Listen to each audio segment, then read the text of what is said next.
So I'm going to start the recording now, just so we don't forget.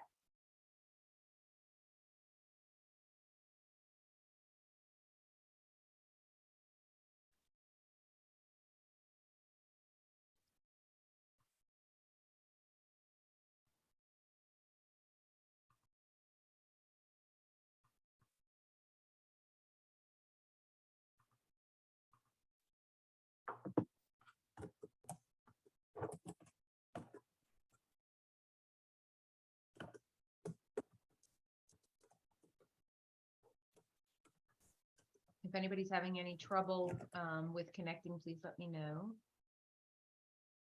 But like I said, the link is in the chat, and then you'll just need to put the game pin in and your screen name, whatever you'd like it to be.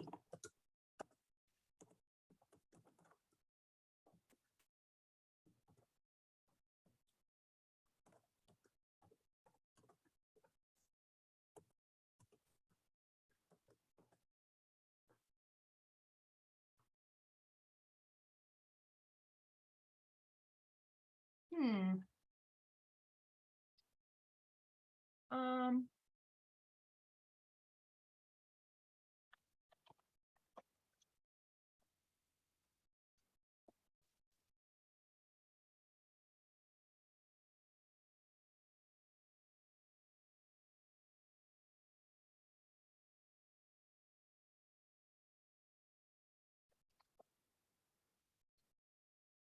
all right, for those of you who are joining, there is a link in the chat for the participation in today's presentation. It is going to be interactive, so if you could please click on that link and then put the game pin in 256869 and utilize whatever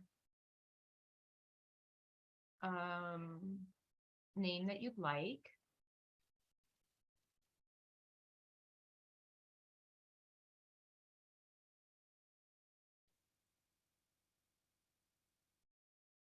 Mia, I have you up there. You're here as Mia C, so you should be in.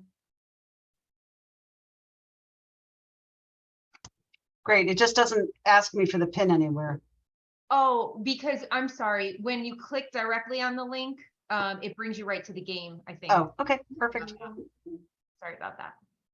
Yeah, if you're not able to join through the link for some reason, if you're on a cell phone and you want to join through the app, you can do that as well. But I do want everybody that's here to be participating, because this is the second version of this training. So this is really going to be the let's see what we remember type training. So we only have 4 people, but we have 15 people connected. So the link to the Kahoots is in the chat. It's the first chat that's set up there. If everybody can connect and log in so we can get started, that would be great. So we should have a total of 16 participants. I know Tapan might be a group of people. That's okay. But we do just want 1 user for each connection. And for Tapan, if you guys want to participate individually, you're more than welcome to. You can go to kahoot.it, put in the game pin on your own device, and create your own screen name.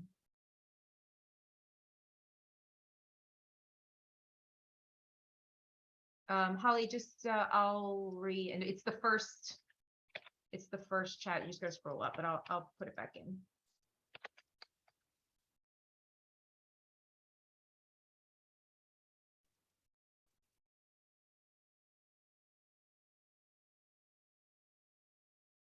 Did that work for you, Holly?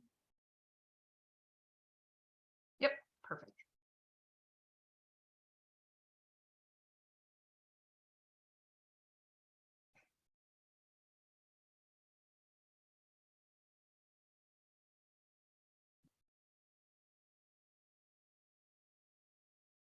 All right, so we've got 7 people connected.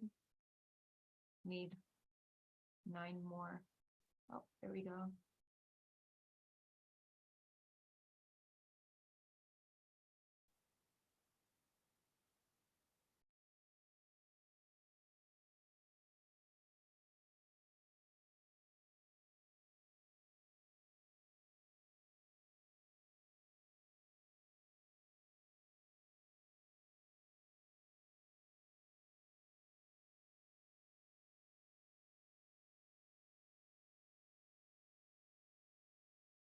All right, I'm just gonna give 1 or 2 more minutes. If you didn't hear the announcement, we are going to be using Kahoot for this training. So I need you to click on the link in the chat or connect via a browser or the Kahoot ! App. If you click on the link, you should just get right into the game, and you just need to put a screen name. If you're utilizing a different device and you want to navigate to kahoot.it, you just have to enter this game pin in and put your screen name in there. But I do want to have everybody participating. So we have 15 participants, and then myself is the 16th. So if we can get 15 users, that would be fantastic. And then we can get started.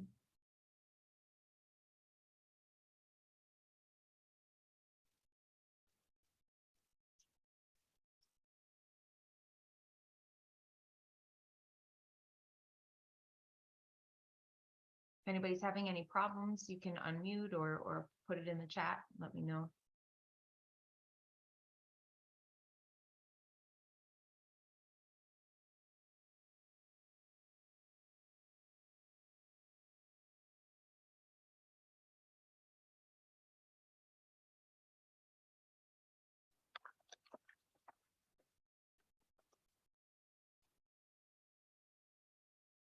So I think we're missing Diane, Anya.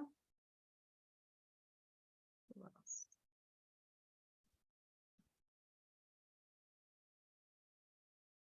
I've got Marie.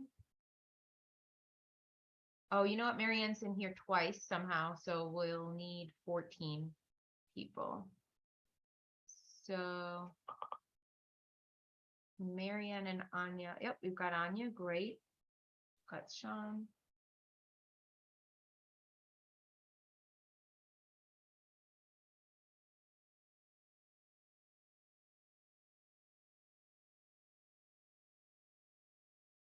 So I think Diane is the only person. Diane, are you able to connect?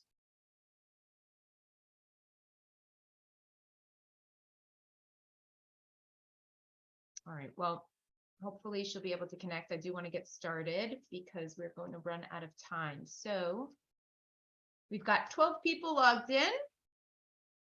We will start the presentation.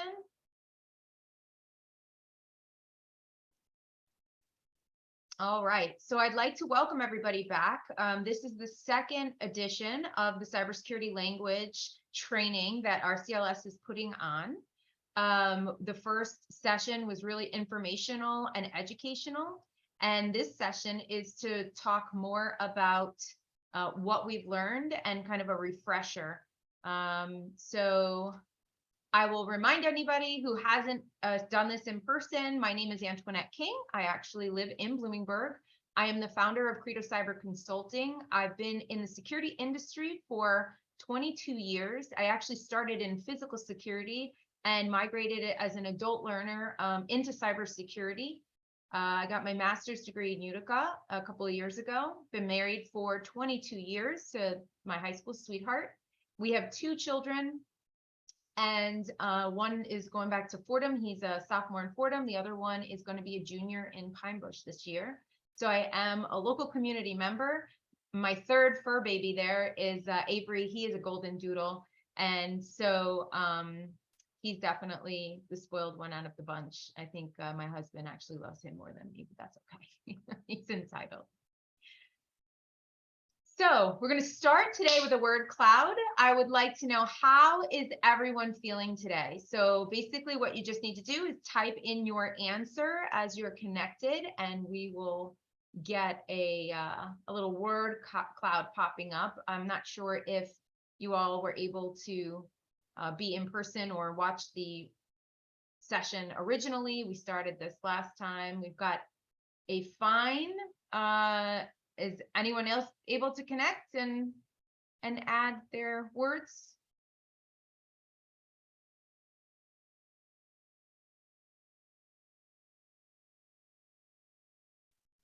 Is everyone able to connect and participate? I just want to make sure that. Okay, let's see, maybe if I can go back, we'll try it again. Yeah, it was like 30 seconds. So just so you know, the way that this works is you have 30 seconds, in some cases 20 seconds to answer the questions. It's like a pop quiz type thing. Some are going to be word cloud, some are going to be multiple choice. Hopefully, moving forward, we won't have issues, and I'm hoping that everybody's feeling confident today after working through the first session. So what I'd like to do is start working through our review. Oh, no. I apologize. Since I paused it, it's actually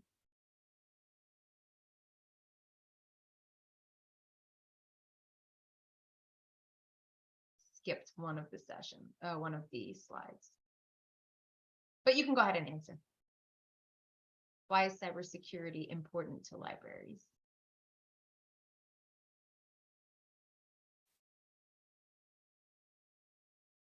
All right, security breaches, privacy, patron privacy, exactly.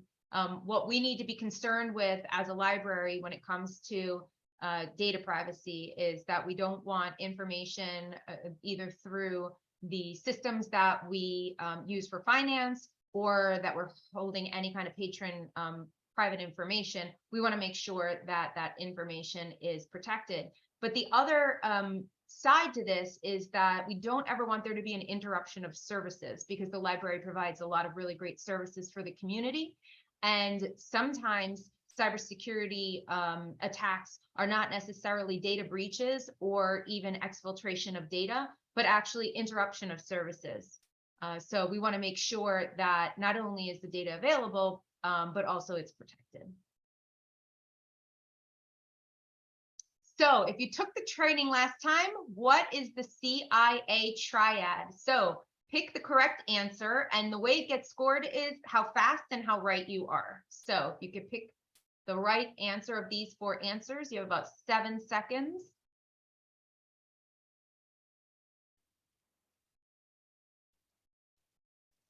And the correct answer is confidentiality, integrity, and availability. And we will go into the blue one was definitely the ploy there, but it is confidentiality, integrity, and availability. So good job, Sean and Gwen. So we want to look at cybersecurity basics. CIA Triad is confidentiality, integrity, and availability. And the threats to those 3 things are disclosure, destruction, and denial. And we need to consider this all around data that is in transit, data that is in use, and then data that is in rest. What does that mean? Well, we want to protect information and data in our systems in all the ways in which they're used. And so by ensuring the confidentiality and the integrity and availability in those 3 methodologies of use, we're able to protect against the threats of disclosure, destruction, and denial. So disclosure would be the direct threat to confidentiality, right? Confidentiality is information that we only want known to the individuals that are supposed to have access to it. So if it's disclosed to non-authorized individuals, that would be the threat directly to confidentiality. In terms of integrity, destruction would be the direct threat to integrity. If data is altered or destroyed, then the integrity of the data obviously is no longer intact. And then in terms of availability, we want to make sure that the information is available to the people who should have access to it. So denial of that information is also is going to be the threat to availability. And we could think about that in terms of when data is encryption in a ransomware situation, or if someone is defacing your public website and then the community doesn't have access to that information. So those are kind of the basic terminologies and the foundation of what cybersecurity is actually built upon. If anybody has any questions, please feel free. I have the chat pulled up, so just feel free to throw the questions in, or you can interrupt me at any time. All right, next pop quiz. Double points for this one. Which one is a key element of confidentiality? Keeping data available for use, only authorized users have access to the data, the data is in its original format, or the data is from a trusted source. So we're talking just about the confidentiality piece. What do you think the answer to this one is going to be?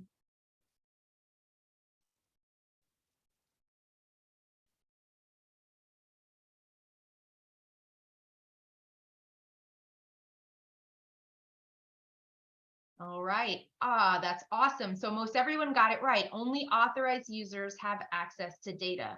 Keeping data available for use obviously is availability. The data is in its original format, obviously, is integrity, and the data is from a trusted source is not part of the CIA triad. So very good.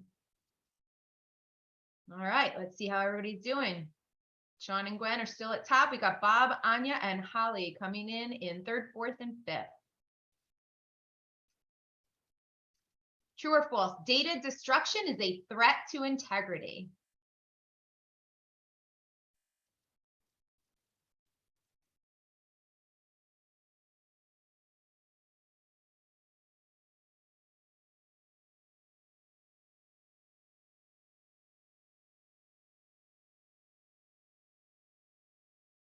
All right, and the answer is true. So we want to make sure that if we want to keep the integrity of data intact, the direct threat is going to be destruction, right? So we want to make sure it's not destroyed or altered. Oh, Gwen just knocked Sean out of first place. And we've got a whole bunch of new people in the 3, 4, and 5. Good job. Next quiz. Which of the following would have a negative effect on data availability? Multi-factor authentication, ransomware, digital certificate, or data privacy? So we're just talking about the availability leg of the CIA triad.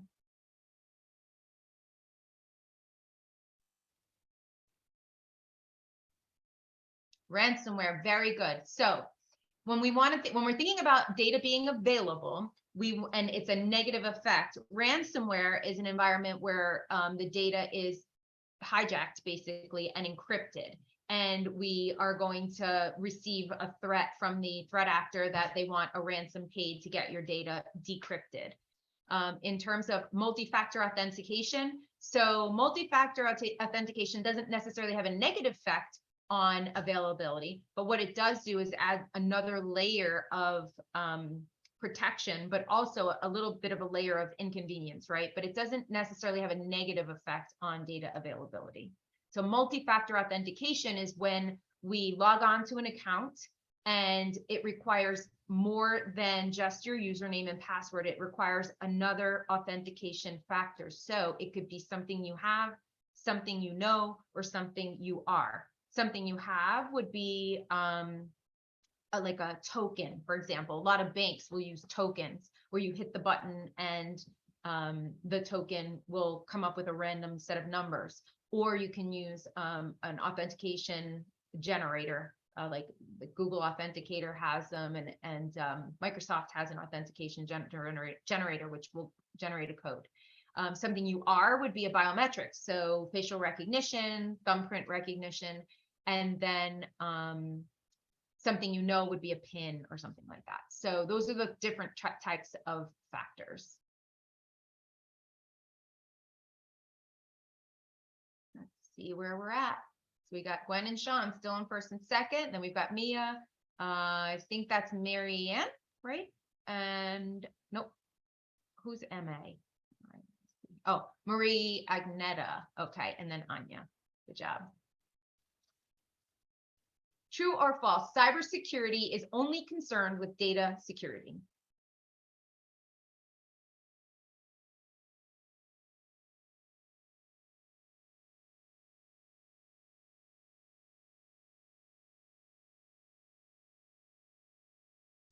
False, correct. So we're going to go over, oh, let's just see where we're at. Gwen's on fire. Good job. So there are 3 areas that cybersecurity is really concerned with: information security, network security, and application security. So information security is the security around the data, And it's around the data, as I mentioned before, data in transit, data in use, and data in rest. Network security is really around the infrastructure, and that also includes physical security. So we want to make sure that the hardware and the infrastructure that we're utilizing to transport the data or store the data or house the applications, that infrastructure is going to be secure. And then the last layer would be the application security. So we want to make sure that the software and applications that we are working with also are designed with security in mind. Okay, so when we're working on the information security, the data part of it, we have one set of controls, and that might be things like implementing encryption when we're sending emails or encrypting the data when it's stored. For network security, we might make sure that we have firewalls and using multi-factor authentication to gain access to devices. And then same thing, application security, we have the layer of how do we get into the application, but also how is the application written? You know, did the manufacturer of that particular software take into consideration best practices when it comes to cybersecurity and coding?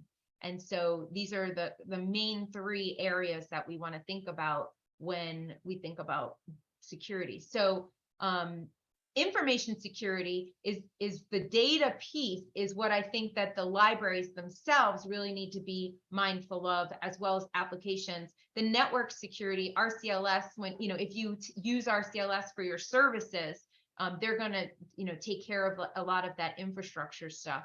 But when you're selecting applications that you're going to use, you want to make sure that you're asking vendors, what are their cybersecurity, what is their cybersecurity posture? Do they have a program around cybersecurity? How do they audit their code and that kind of stuff when you're selecting vendors within your ecosystem? Because those third parties could be a point of vulnerability. So making sure that those relationships that you have with the various vendors, whether it's your infrastructure or your software and applications, that there's transparency with those vendors to ensure that you understand how they handle security.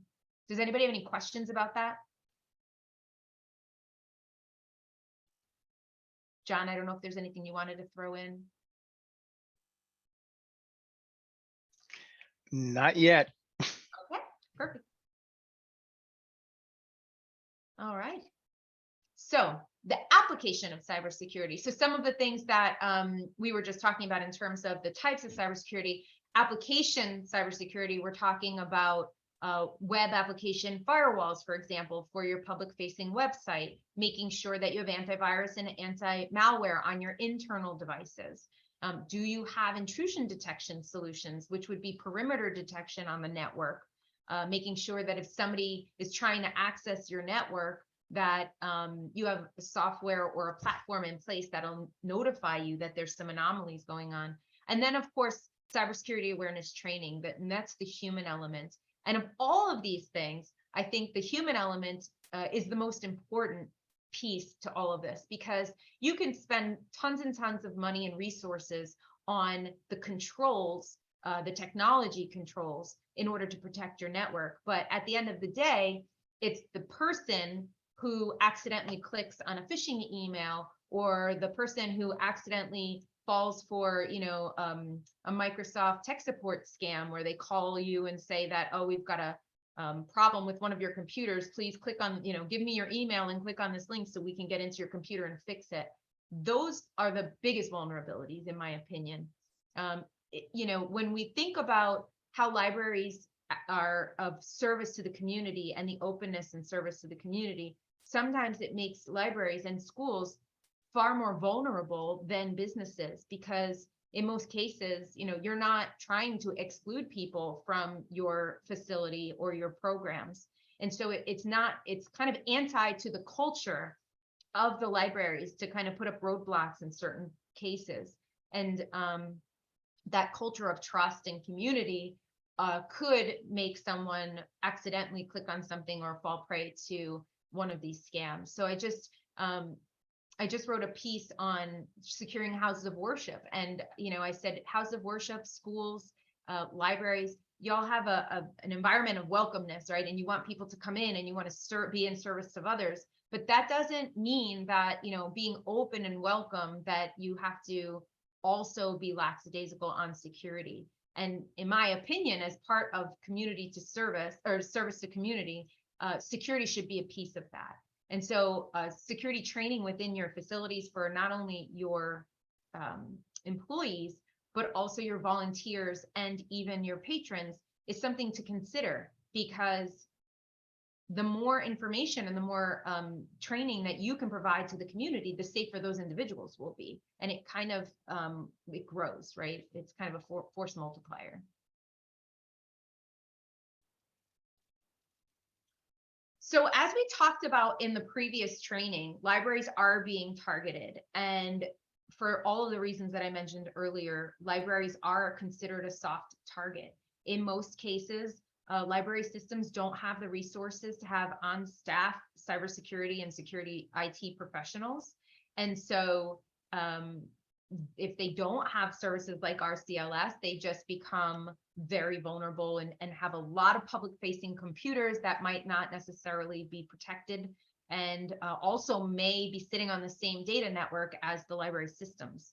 So it is definitely something to consider when you're working with the general public, and how your networks and infrastructures are mapped out, and making sure there's a real clear delineation and separation between what is public facing and then what is internal to the library, and either personal or private information, as well as the business information for the library in terms of finances and human resources. So those need to be really clearly separated, and the systems need to have layers between them in order to make sure that it would be difficult for somebody to gain access to the sensitive systems. Some really upsetting statistics: 30 to 60% of victims that end up paying ransom, and of those, as much as 20% do not get their data back.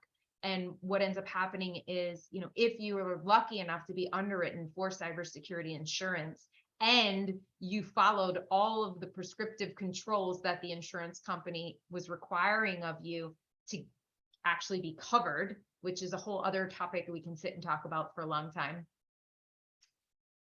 Oftentimes the insurance that is provided will only provide you enough funds to pay the ransom, and you won't necessarily get the funding to restore the data if the decryption key rather, does not work. And so that happens where you pay the ransom, you're expecting a decryption key to decrypt your data, and the decryption key doesn't work. At that point, you're out the money and the data.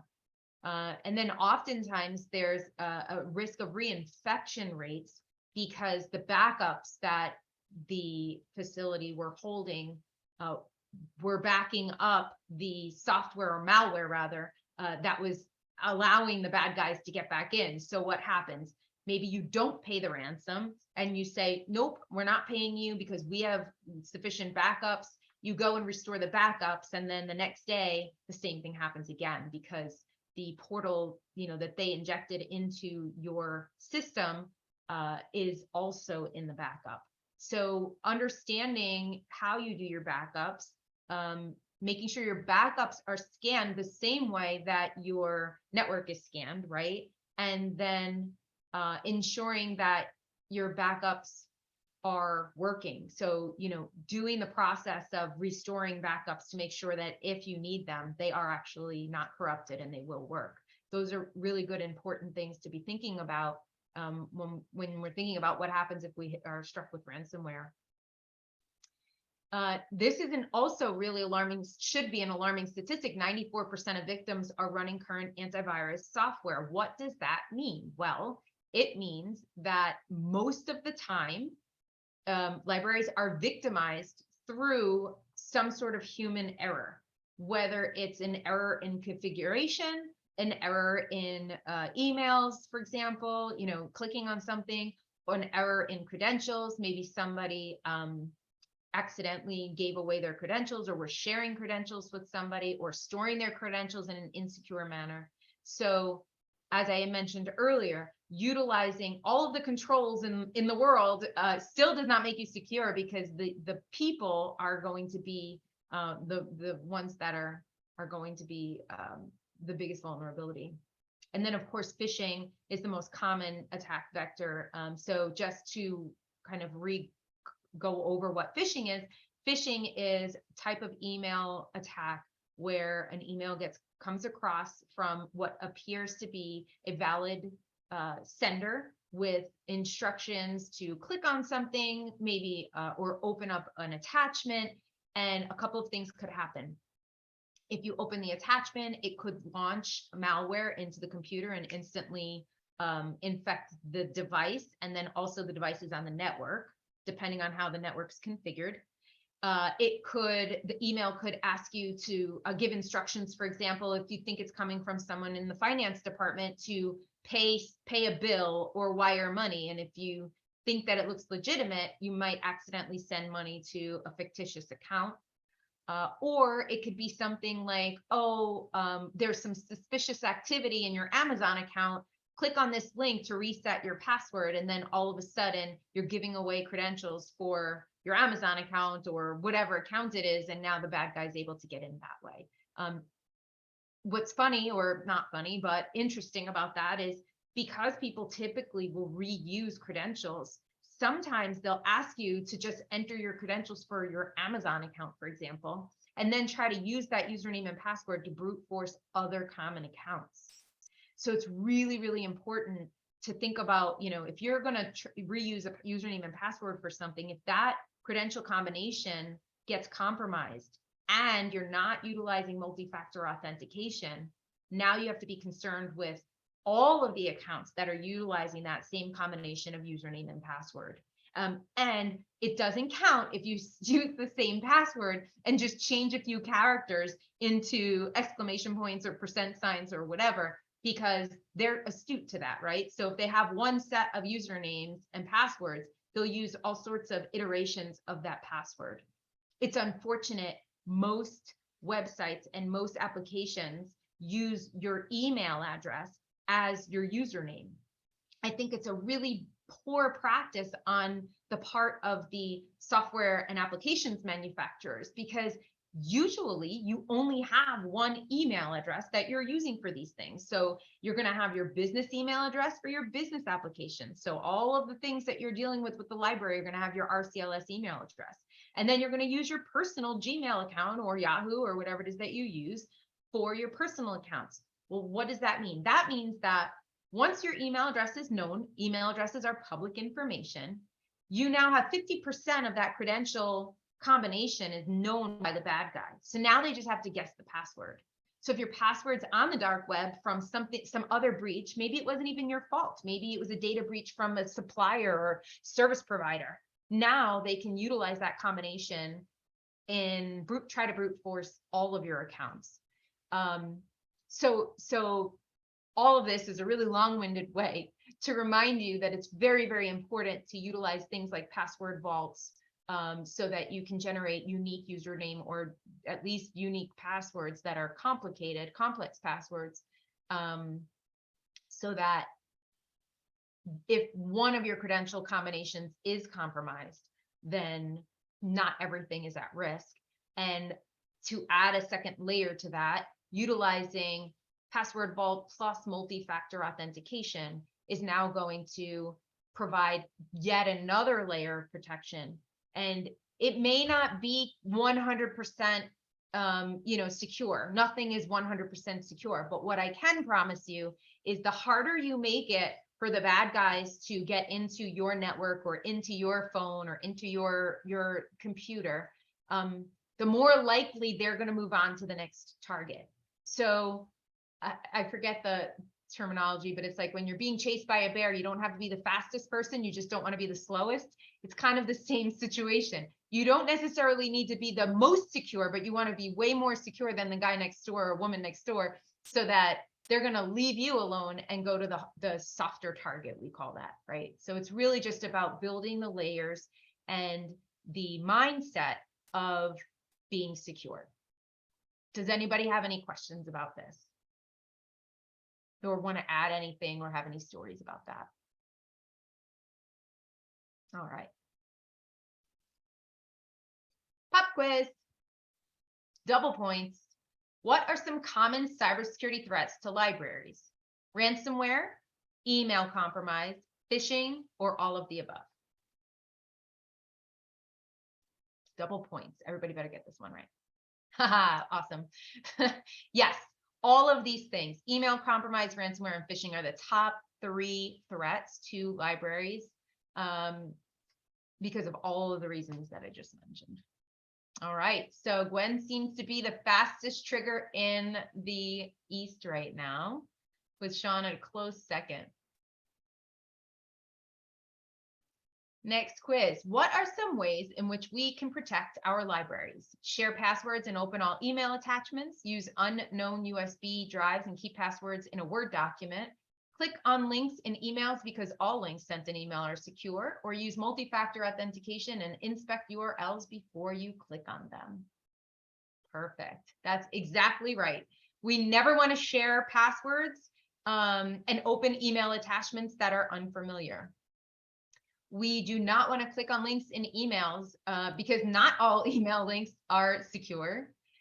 Using unknown USB drives and keeping passwords in a Word document evidently are not secure.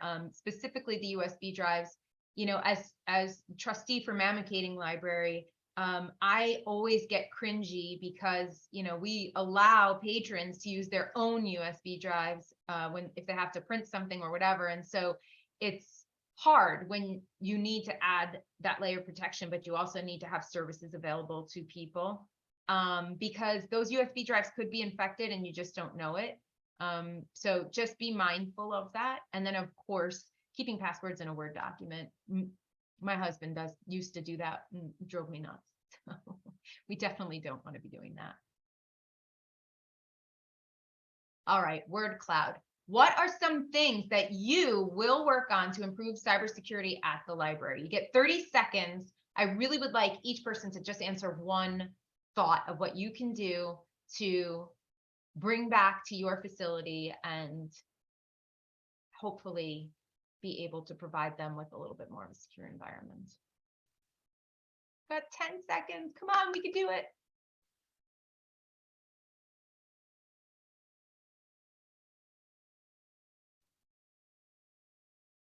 All right, so we got 6 answers. It's not too bad.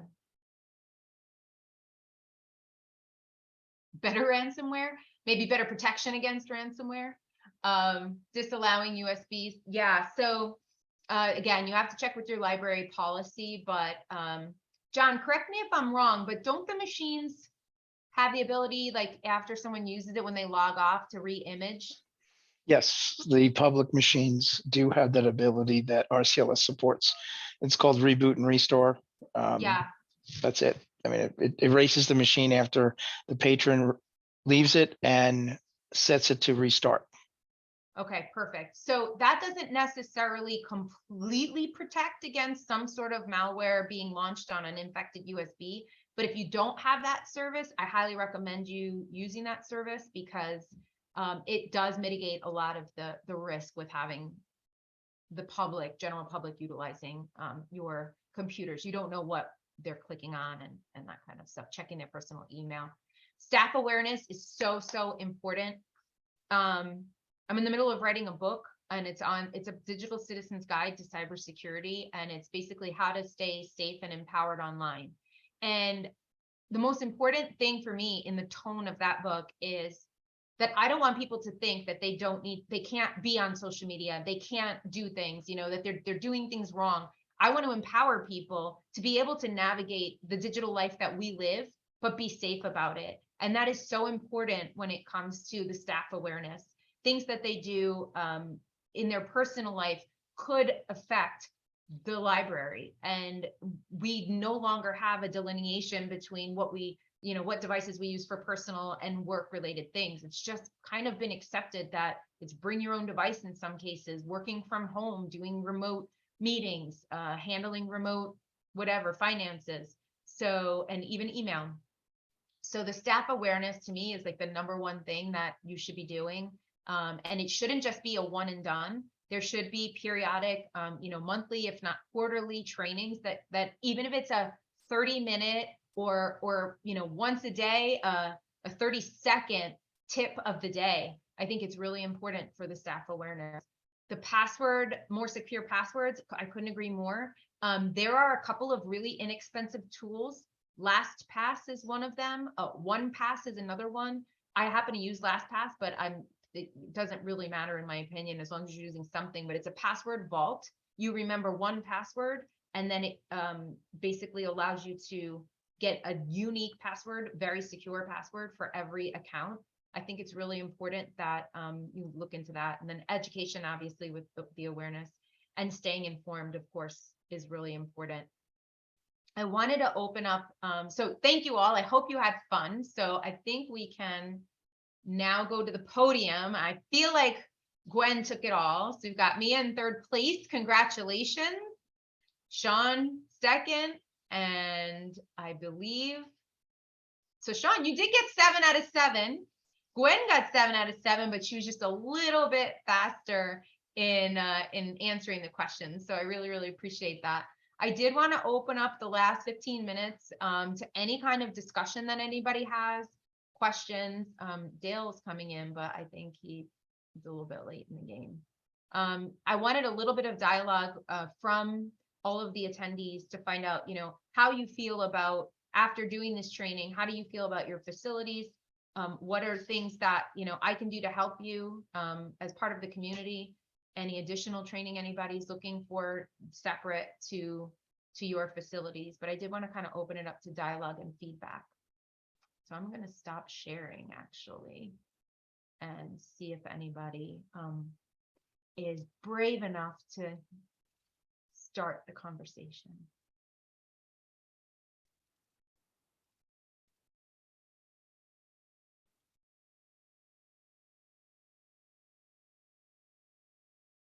Anyone?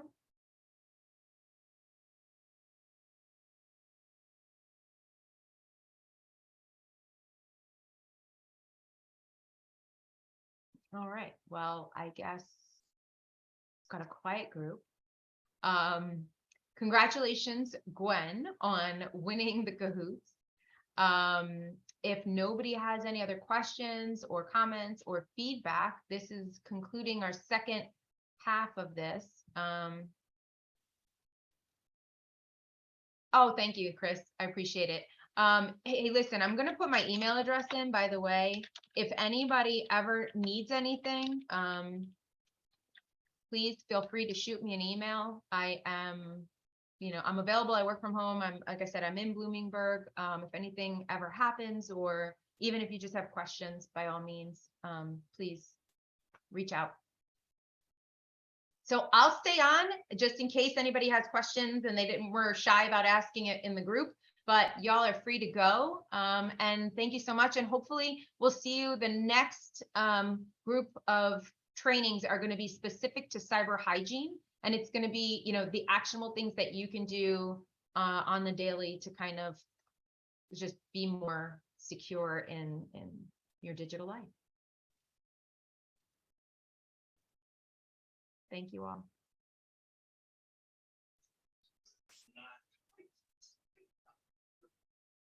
It's just like, bro, I don't get it.